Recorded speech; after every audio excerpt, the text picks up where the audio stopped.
lost in the moment and let the moment slip away. There's something about the words you say, I hear them when you're not around. And there's something about that look in your eyes and your voice's sound.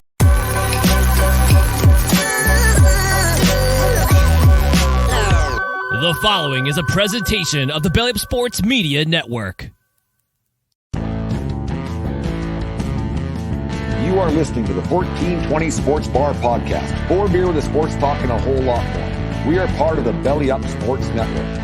Listen in as Brent and Dave invite you to belly up to the bar with them to talk about everything in the world of sports, just like you would do at your favorite watering hole. It's sports, beer, and shenanigans, so belly up to the bar with us, grab a beverage, and let's get into it.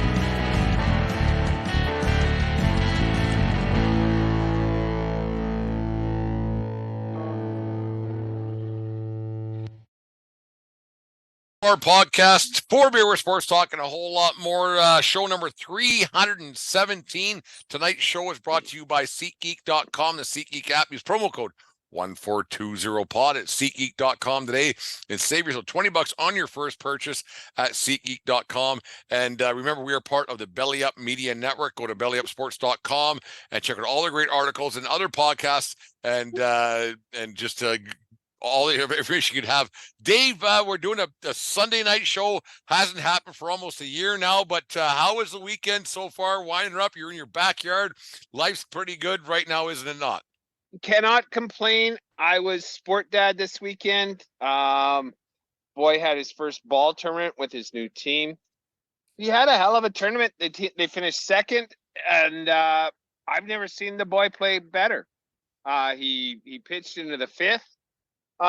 His one start and left with the 4-4 tie. They ended up winning that game. And then he did well at the plate. He did well in the field. Boy had a great, I'm always proud of him.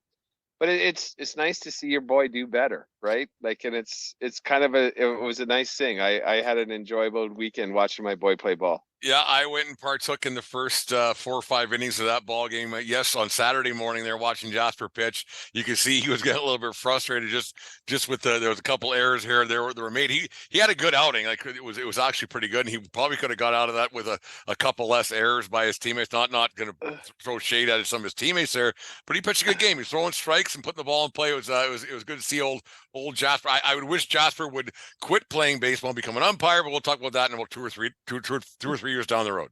Well, I'm gonna this offseason, I'm gonna try and get him to throw that thing with the left hand, because then he's gonna be pitching till he's 42. Well, and right? Like Jesse Orozco used to with the New York Mets and every other team he played for. Orozco, if you remember Jesse Orozco, he pitched forever. And that was back in the day when you go like the lefty versus lefty matchups. And Orozco he made a career out of pitching in the 8th inning once. Yeah, like that's a good gig. Oh yeah, from the age of 35 to 42, maybe 8 innings a week. That's good. That's if that. Like eight batters a week, man, not 8 innings. Jesse Orozco. Yeah, if you can find that work, I'll like. Yeah, now you can't have that. You got to pitch at least 3 guys, whatever it is now. So it's a lot different. It's funny to see that how the rules have changed and how guys like Jesse Orozco won't be around anymore. Big loop and left-handed curveballs. Holy fuck! It worked. He won a World Series with the Mets, right? I think he got another one somewhere else too. Yeah, he was around for a long time. Yeah, the only thing he had to change was his belt size every year, right? Just a couple more pounds. And Jesse Orozco, he was a legend, man.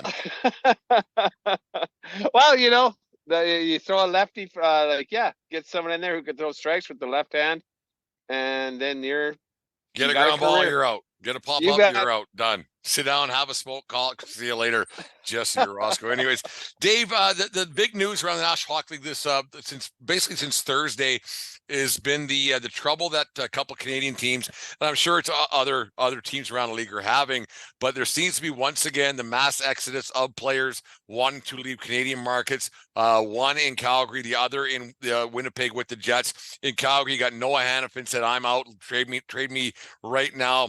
Tyler Toffoli said he's not re-signing there, which is odd because he originally signed with Montreal when he left the LA Kings, and now I think Toffoli has 2 or 3 years left. Yeah, but and like, he said, "I just you might as well get Trade me. some parts for me." And you have with the Jets, you have Hellebuck and Pierre Luc Dubois basically said, "You better find a place for me to play because I'm not coming back here." Dave, is there a problem that you have? And I can't just say it's a Canadian market thing.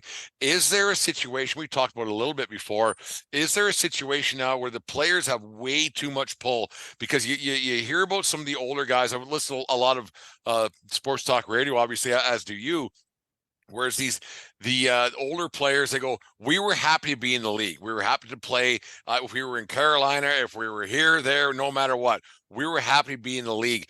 Is there a major problem? Is this a major problem that the league has going forward with mid-level stars saying, trade me right fucking now, Denny Lemieux, Slapshot fame? I think it's a problem. It happens to be hitting Calgary and the Jets as we speak, but I think it's going to be tough to articulate this. I think that's a problem with just today's athlete right now. Not so much as the markets they're in. It's the markets they're in, specifically Winnipeg, because, let's face it, it's who wants to play in Winnipeg? I'd rather make that dough in Arizona. I'd rather make that dough in Columbus, because Winnipeg is probably the least cosmopolitan market of any of the professional sports. And so when you're in Winnipeg, and in Calgary then as well, there's a couple factors. Like if you're playing it, like if you would rather be playing in Columbus, if you don't give a fuck where you're playing and plying your craft, why do it when you just are mailing it in for the paycheck in markets such as Calgary and Winnipeg, where the pressure is so high and you're recognizable on every street corner, every Subway, every Starbucks, every Tim Hortons, wherever you go, someone's going to recognize you, and they're going to not necessarily get out of your grill, but they know you had a shitty game last night. So I would, if that's what you're going to do, why not do that in Columbus? Like, unless you're willing to take the bull by the horns and be a leader on your team and contribute every night, like, pressure makes diamonds, and if the pressure's no good, get the fuck out of town. There's an old saying, though, Dave, that's been coming around a lot in the last few years on T-shirts and stuff, that motivational things. Pressure is privilege, and it's one of those things. If you're lucky enough to play, and it like, playing the National Hockey League's hard, playing Major League Baseball's hard, and what the other major sports, obviously, it's very hard to get to that level. But if you are given that privilege to be in the National Hockey League, that's what we're talking about now, should you just shut the fuck up and you signed a contract, honor the contract, and don't pressure guys to or GMs or owners or whoever to trade you? Because the thing is, when you go to a team and you say, I signed a 3-year deal, I'm going to honor that, but I'm not coming back, so you might as well trade me. So now this team has a problem where when you trade this kid for a first-round pick, a second-round pick, a third-round, whatever it might be, that third-round kid who makes a team, he's going to do the same fucking thing. So, like, when does it stop? Like, when do owners and players, or when do owners and GMs say, no, you're going to play here and you're going to honor your contract, and we're not giving in to these guys?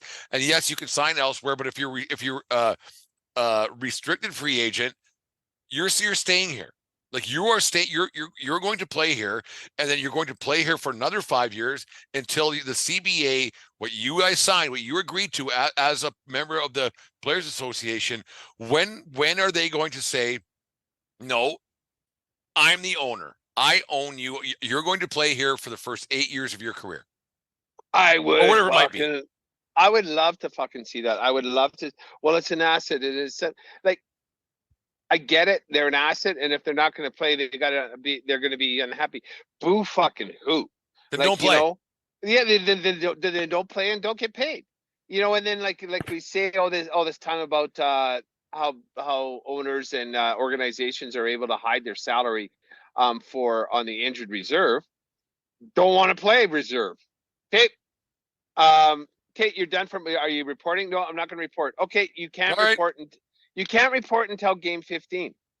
Okay, So you're not getting paid. The second you say, good point, Dave. The second one of these little pricks says, "Yeah, I'm not re-signing here. You better trade me." Okay, we're looking. Yep, we're looking. And now sign this piece of paper, and you can't. You're banned from the facility. We're looking until game 15, and we'll ask you again. Yeah, we're looking for a trade partner. You don't want to play? That's fine. Yeah, that's fine. No, that's just going to save us some salary on the back end. See ya. Yeah. No, and then I think it's running into a slippery slope right now because like a lot of these trades that get made, there's rarely players that get dealt in these situations that. Well, I don't want to play here. Find me a draft. So then the draft pick happens. So you trade for a draft pick, and like I just said, so now you have a draft kids who are even more entitled who says, "Yeah, I'm good. I'm not playing there." Like it's a slippery slope that these players better watch out.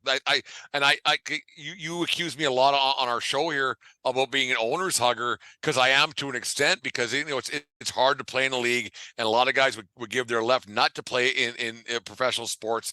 And when you see guys saying, especially and not so much superstars because superstars will find their way to another team because like they're in the league, whatever. But it's these mid-range guys that okay, like. You got 15 goals this year and whatever. Okay, we'll get that guy to come in and play instead. Well, then there's Pierre-Luc Dubois for Winnipeg. This is the second time he pissed and moaned his way out of Columbus. Yeah, and now he's pissing his moaning way out of Winnipeg. Well, get bent in. Like I watch a lot of hockey. I don't think I've seen one shift that guy's played. I don't know anything about the guy. I don't remember. The only thing I know about the guy is what you just stated. He pissed and moaned his way out of Columbus, and he's pissing and moaning his way out of Winnipeg. Yes, we don't watch a lot of Winnipeg Jet games or Columbus Blue Jackets game here at 1420 World Headquarters. But if that's all I know about you, I don't want you on my fucking team anyways. How are you going to sign a guy like that? Well, he has the thing. Now what? He has, yeah, like you're like a year now either. Yes, like so. Where do you want to play? Like, so do you only want like 17 minutes a night and on PPay the first power play unit? You don't want to kill penalties, and you prefer to be on the bench if you're up by 3 in the third, unless there's an empty net because then you want to pad your stats.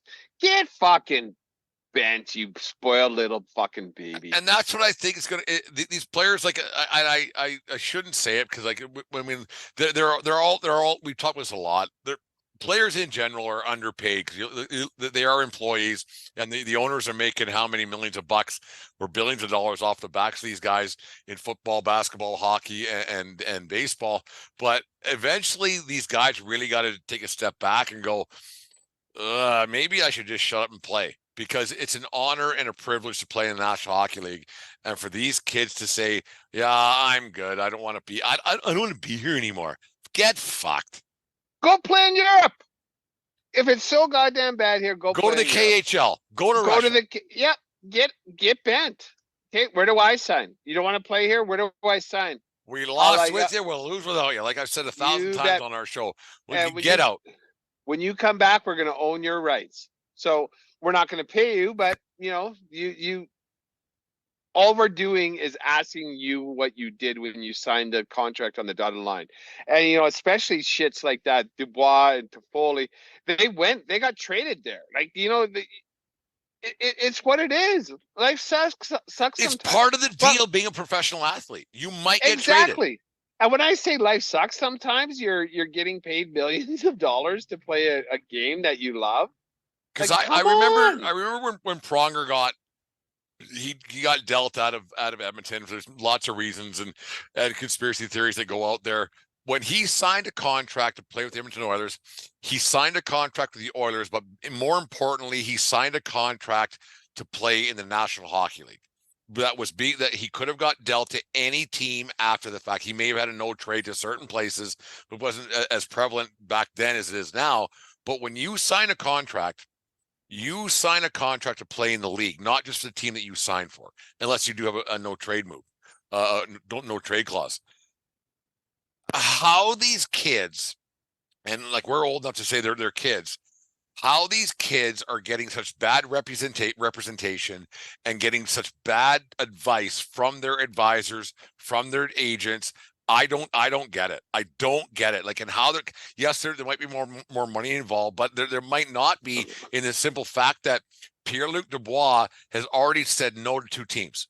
So the next team that signs him for his whatever contract it might be, they've got, so you're not going to be around here very much longer. So maybe we'll get you a 2-year and an option or whatever it might be, because are you going to be unhappy here 3 years from now? How do you commit to someone like that? Yeah.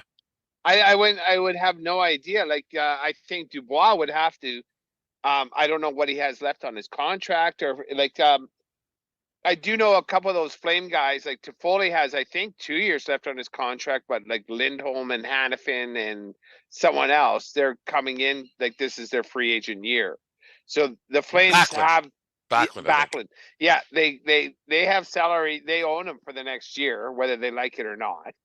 But they let them know that we're not going to re-sign, which, to tell you the truth, I don't have a problem with that. And what I'm going to say about that, which makes it different from Winnipeg, is like, how bad is it to work in Calgary? Because that's a pretty decent city to live in. Well, that's like right there. You named 4, and then we had the 2 that left last year with Chucky and Johnny Gaudreau there. So now that's six pretty prevalent players who said, oh, I'm out. That's a really good team. That's a really good fucking team. And so what? Like, so like, it must be something wrong. Like, I know that the building's an issue in Calgary. I do know that. Yeah. But at the end of the day, you have ice. There's a dressing room. What more do you fucking need? And it's a great place to live. Like, and you're there for maximum 2 hours a day, other than game nights. You're playing hockey. You're making more money than you would ever. I'm not saying anybody should work in squalor. I'm not saying that at all. But you're making more money than you ever could imagine. So the rink isn't good enough. To whose standard? It's better than the one you played in Moosomin in fucking Saskatchewan back in 1998 or whatever the fuck year it was. Well, it's 2008. I guess it would be a better time frame now that we're getting old and everything else. But they're better rinks you played for the Melville Millionaires or the fucking Neepawa Natives or whatever fucking junior team you played for. Like, what more do you want, you little pricks? Like, I don't like. What more do you want? You have money. You get flown in wherever, here, there, whatever you got. You're playing in state-of-the-art arenas. You only have 41 home dates. The other buildings are fantastic. Calgary said they're getting a new one. Yes, it takes time, but at the end of the day, your workplace only sucks because you think it sucks. And that's what brings me to scratch my head. So it must be something else. It has to be. With the Calgary situation, right? The fact that the GM said, I'm out of here. What's his name? Treliving said they offered him a re-up, and he said, "No, I'm out of here." And so, like, there's got to be something different. Like, so there has to be. If the GM says thanks, I'm out of here, and all these players are saying thanks, I'm out of here. Like, and then it makes me wonder too. Like, do these players now that have the option, like they don't have the option, they have to play there because they're contractually bound to play one more season, and that's Backlund and Toffoli and the other guys we mentioned. Yeah. Are they looking and saying like, fuck, I gotta, like, if I resign here, I gotta be 6 more years with fucking Kadri and Huberdeau? Maybe that's it. Maybe, maybe it's the guys they signed long term. Maybe it's not the building. Maybe it's not the ownership. Maybe it's the guys that the team committed to. Maybe that's a very good point, Dave. Maybe it's the guys they committed to, like, that Huberdeau's a fucking jackwagon. I don't want to fucking play with that guy for 6 more years. So maybe. These guys, that could very well be it. So I'm not getting paid. Because Huberdeau had a horse shit year by all accounts. Not all accounts, by every account. Every account, he's a horseshit hockey player with a horseshit attitude. He set a National League record for the biggest point drop in National League history from one year to another. And now they're going to overpay. Now he's making 10.5 a year starting next year. And he's there for 8 years. Yep. So maybe that's it, Dave. That's a good point. He's untradeable. Like, not only is he there and getting paid max money, he's untradeable. Like, you can't buy that fucker. There's no way you came up with that on your own on the 1420 podcast in your backyard on your own. I hope you did. Thank you to Rhett Warner at the Barnstormer podcast. But You should have said yes, I did. yes. No difference. But yeah, I have no problems giving credit, but like those that might be but that might be it. Because like if Kadri and Huberdeau were the two people that played like shit, and they did play like shit, like in the stretch here, that Kadri was laughable. He single-handedly lost as many games for them, only second to Markstrom last year. If there was such a thing as war in hockey, yeah, Kadri's would have been really low. His give a fuck meter was pretty low, really fucking low. And not even that. It was like, how can I fuck this up for the rest of the guys by taking stupid penalties and costly turnovers? And so he's there for 4 more years. So you got like at absolute fucking minimum, you got to deal with these two asshats for 4 more years. Like, I don't know. That's a very valid point. Like, and if those are the two that got Sutter fired, I'm not saying Sutter was blameless. But like, if these two guys come in and Sutter's those two got Sutter fired, you got to think, and because that team should have been better this year than they were last year. Coach of the year to fired. With they lost 2 players and gained 2 guys who are complete jackwagons. Huberdeau's a fucking complete waste of fucking skin. And when you think about it, like, I'm not a Flames apologist. If Markstrom makes literally 10 more saves on the year, they make the playoffs. Mm-hmm. They had 1 more point than the Florida Panthers. They were a better team on paper than the Florida Panthers when the regular season was done. That's how close it was. And they got their coach fired. Their GM says, fuck it, I am out of here. So, but that GM signed those guys, though. Yeah. But there's so many questions I have that I would love to be able to go behind the scenes for the conversations that GMs have with agents, because it's not the agents or the GMs don't talk in general to the players until it gets down to the nitty gritty about this and that and everything else, right? I would love to hear those conversations that say, no, he's a good guy. He works hard, he trains hard, but then the conversations that are had with GMs and scouts and people, because the hockey community is relatively small, right? Everybody knows everybody, yes. So how these GMs make these decisions, and they're so wrong most of the time. Most of the time, GMs sign guys, and it's a wrong decision. And I won't say most. I would say a lot. Yeah. Yeah. One team wins a year. No, and then that's the thing, right? Like, it's are they playing for their job, or are they playing for the health of the franchise? Because that makes, because I imagine Treliving, once he lost Gaudreau, and Gaudreau kind of fucked them over. He left it, like, they didn't give him, like, he left it to the absolute last minute. Yeah. Chucky did it with the year. Like, I'm not resigning here. I'll give you my year, but then I'm not going to resign. And then that's how they got Huberdeau over there. And then the fact that Treliving committed to him and then signed Kadri for too much money, that's a mistake. And and like, on paper it should have worked, but it didn't. And then the one time, Dave, in like I watched a lot of stuff, but obviously I follow the Yankees a lot. And you go back to, I think it was 2008 or 10 or 11, when Jeter was on his last legs with the Yankees, and he went to Cashman and said, I want this much, and he went, no, I'm not doing it, because there's this guy's better than you and this guy. Well, Jeter asked Cashman, he said, who's better? And he said, Troy Tulowitzki. And he stopped naming guys right then.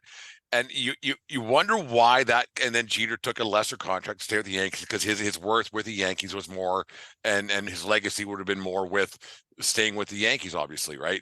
So, and it was a difficult conversation, but Cashman had it for the but it was a conversation that he had, and said, here's it. Don't ask questions you don't want to hear the answers to. Mm-hmm. Right. And so for Cashman to make that statement, I'm not a Cashman apologist by any, he's a fucking idiot. But back then I thought it was a great conversation. I'm not giving you $30-40 million a year because you're not that good anymore. Like, what you're worth 18, I'm going to give you 25. What you've done for this franchise, 100%, I will do that 100%. But I'm not giving you what you think you're worth. And that's what I think a lot of these hockey GMs have to start doing as well, because there's 31 teams who didn't win this year. Right? There's 31 teams who didn't win this year. And for that little prick and that little prick to think they're expendable, get fucked, man. Especially in the NHL, because the youth movement is real, and these players are coming on in their rookie contracts and making big differences and having impact in their first 5 years. So now you can spend $750 to $850 a year and say, you know what? We don't need to spend on a 30-year-old. We don't need to spend $8 million this guy anymore. We don't. Yeah. Because there's no way, like who wants to commit, who wants to sign a 30-year-old for 5 years and then end up paying them $8 million when they're 35? The lease with Tavares, but that's a huge mistake. But yeah. Well, yeah, and that's case in point. That's a perfect example, right? Like we get it. You're really, really good, but you're not getting better. You're getting older. You're getting slower because everybody else younger than you is faster. Yes, and then once that money's off the books, like, so for these players, like, I can't see, like, I if I was a GM, it'd be a pretty rare exception for me to want to commit any money to a player after the age of 35. Like zero. Right? Because when like these 8-year contracts, no one is going to be worth $10 million. The NHL really has to get it down to having like the 3-year entry level, which is I think it's fair. But then after that, having 5-year deals, and that's it. Because these players are holding GMs and owners hostage a little bit by getting 8-year deals after their first year. I'm like, so when you're 29, when you're 30, there's a good chance there's a kid coming out of college, and it's take the NFL mold. Like, take the NFL mold right there, Dave. There's kids coming out of college right now that are better than the 29-year-old. They're bigger, faster, stronger. Yeah, but NFL doesn't have guaranteed contracts. Well, right? And that's what I'm getting at. Like, the NFL gets rid of guys right now. How good are you right now? Not good enough? Bye. And the NHL has to follow that model, I think, and get to that point where we can get a younger kid who's not as beat up, who's more expendable, and we don't got to pay as much. The NHL needs to start to follow that model a little bit, in my opinion. I think some general managers do, because it's a balancing act now. Like, what is it worth to you? Like, like McKinnon last year, like, he was tragically underpaid. Yeah. Right. I think he was making $4 or $5 million a year, and now he's making 10, which is good. He's making $100,000 more than McDavid now. Okay, because the way it worked out, it's one of those NHLPA things, and everything else. Yeah. So we both get it, but I think he's going to be like 33 at the end of that contract, or 34. Like, so what's he worth? 35. He delivered him a cup. So like, but that money spent is worth it, right? Like, winning a championship is worth hundreds of millions of dollars. Right. And like, so what do we say about McDavid and Draisaitl? They're making every fucking penny for that franchise right now. Yeah. Right. And we're also not talking about people that don't want to play in Edmonton, because they got a chance. Like, Edmonton has a chance. They have two golden geese with McDavid and with Draisaitl, where people will actually might take a little less to go play with those two guys because there's a chance to win. And it's not a cosmopolitan city, but it's okay. I've had a good time in Edmonton. I have had a lot of good times in Edmonton. Lot. People don't want to, like, Vancouver has their problems, but it's not a Canadian city thing.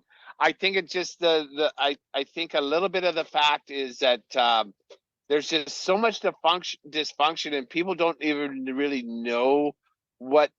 When I say people, the players don't even really know their direction. And when you got a coach coming out like Winnipeg's coach Carlisle, what was his name? No, just being a dick in the playoffs. My players gave up, and Randy or Rick or whatever his name, Randy. Whatever, and like, why am I going to Rick Bowness and have him take a big old shit on me? I'm out. I'm out. I don't need this. Like, here, I'm not resigning. And that's what Hellebuck's saying. Dubois, who cares, because this is obviously his MO. But I kind of get it. And that Scheifele, who was the heart and soul of that organization for a couple of years. Yeah, and they're looking to move him too. So what do you do, right? Like, it's, you know, you got to take on the identity of the city. Get fucked. Get fucked. Yeah, it's tough. It's going to be odd to see how it's going to all turn out and everything else. Anyways, the 1420 Sports Bar Podcast, For Beer with Sports, talking a whole lot more. This segment is brought to you by SeatGeek.com and the SeatGeek app. Use promo code 1420POD at SeatGeek.com today and save yourself $20 on Taylor Swift tickets this summer. Taylor Swift! I can't wait to see her. Don't save $20 on Swifty tickets. They're $7,000 in Seattle. They're going just Jesus. I said, I don't own any of her music, but I respect the hell out of her fucking business plan.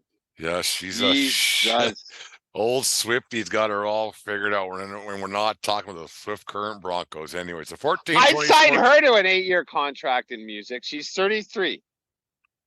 Sign her for max money for 8 years. She'll get you your money back. I don't think she will. She's gonna hit their peak at 36, and that'll be it. I gave her a 3-year deal and an option right now. That's all I give Swifty. 3 and an option. She's gonna put on the LBs, and that'll be it. Old Swifty. Anyway, it's a 1420 Sports Bar Podcast. For Beer Sports, talking a whole lot more. Swifty Central, apparently. Do you give her a no move clause? No, I want her to leave. Club option. Get out. Fucking Swifty. SeatGeek is the ticketing app for fans like Boomstick Lady. No free throw is safe from the roar of her sticks. SeatGeek helps her find a seat in the direct eye line of the shooter so she can sit where her boomsticks make the biggest boom. Everybody okay? SeatGeek handles the tickets to sports, concerts, and more, so fans can fan.